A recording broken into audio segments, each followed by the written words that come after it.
Our first canine guest today is Mickey, and he is a sweet guy, a little bit shy at first sometimes, takes a little time to warm up to people, but just a really nice guy, and came right in, sat down nicely for us, which is sometimes a pleasant change of pace to the dogs that are kind of all over and into everything. This dog is about 2 years old. He did come to us as a stray, and we're estimating him to be some sort of a terrier hound mix. And sometimes it's hard to see, but he does have a great kind of black brindle coat. On his back, it's not as noticeable. When you're looking at his chest and his legs, you can really see those wonderful brindle markings, especially around his face also. So he does have a very kind of unique look to him that stands out amongst all the other dogs on the adoption floor. You know, he does have, and we were just commenting on, a little bit of an allergy issue, which is not uncommon for dogs of his breed. Right now, he's just on some Benadryl, so, we're noticing like some redness on his abdomen and on his toes and things like that. And a lot of dogs like this have seasonal allergies, so we're, getting him medicated for that, but that's something that a new family would have to think about as well, and making sure that you're talking to your vet about what's going to be the best treatment for that. Behaviorally, he's a really nice guy.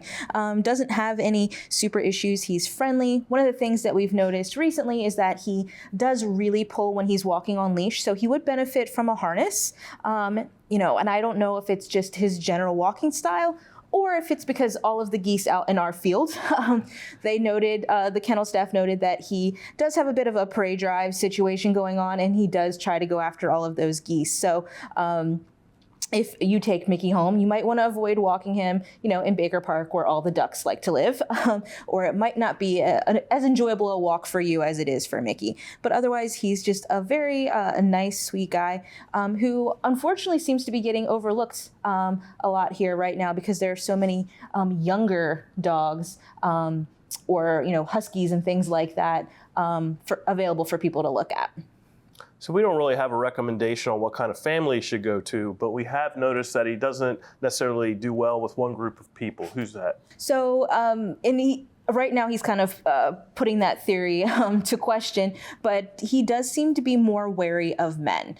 So, and it's hard to judge because most of our staff are women. So he's used to, all of his day-to-day caretakers are women. So he doesn't see as many men. But when we processed him and made him available for adoption, we often, tried to walk some men by, and we did notice that he was a little bit more nervous. His body language shifted, but like most dogs, he was easily won over with some treats. So that might, if you're looking to make Mickey part of your family and you do have a lot of men in your life, or you're a man yourself, it might take a couple of visits for him to warm up.